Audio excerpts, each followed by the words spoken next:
जब एक जालिम बादशाह अपनी पूरी ताकत, पूरी फौज लगाकर भी एक छोटे से लड़के को मार न सका, उसे पहाड़ से गिराया गया, समुंदर की लहरों में डुबोया गया, मगर वो हर बार मुस्कुराते हुए वापस आ गया।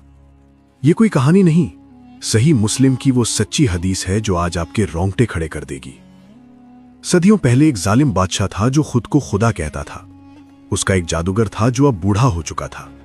जादूगर ने बादशाह से कहा कि मुझे एक होशियार लड़का दो जिसे मैं अपना काला जादू सिखा सकूं। बादशाह ने एक नौजवान को चुन लिया, मगर उस लड़के के रास्ते में एक राहिब यानी अल्लाह का एक नेक बंदा रहता था। लड़का रोज उस राहिब की बातें सुनता और उसके दिल में अल्लाह की मोहब्बत बैठने लगी।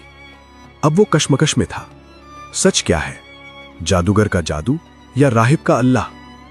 एक दिन फैसला हो गया। रास्ते में एक बहुत खौफनाक जानवर लोगों का रास्ता रोककर बैठा था। किसी की हिम्मत नहीं थी आगे बढ़ने की। लड़के ने सोचा, आज पता चल जाएगा कि जादूगर बेहतर है या राहिब। उसने एक छोटा सा पत्थर उठाया, आसमान की तरफ देखा और कहा, ए अल्लाह, अगर तुझे राहिब का रास्ता पसंद है तो इस जानवर को इस एक पत्थर से मार दे। उसने पत्थर फेंका और वो खौफनाक जानवर एक झटके में वहीं ढेर हो गया। भीड़ हैरान रह गई। लड़के को अपना रब मिल चुका था। जब ये बात उस जालिम बादशाह को पता चली तो उसका गुरूर टूट गया। उसने लड़के को मरवाने का हुक्म दिया। सिपाही उसे एक बहुत ऊंचे पहाड़ की चोटी पर ले गए ताकि उसे वहां से फेंक दे, मगर लड़के ने आसमान की तरफ देखकर एक दुआ की, या अल्लाह, इनसे मुझे बचा ले जैसे तू चाहे। अचानक पहाड़ हिल गया, सारे सिपाही नीचे खाई में गिर गए और वो लड़का आराम से चलकर बादशाह के पास वापस आ गया।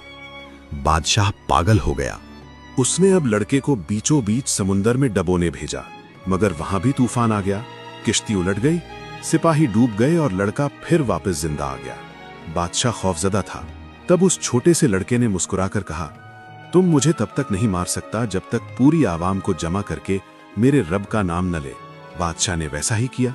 हजारों की भीड़ के सामने बादशाह ने तीर पर निशाना लगाया और चिल्लाया, बिस्मिल्लाहिर रब्बिल गुलाम।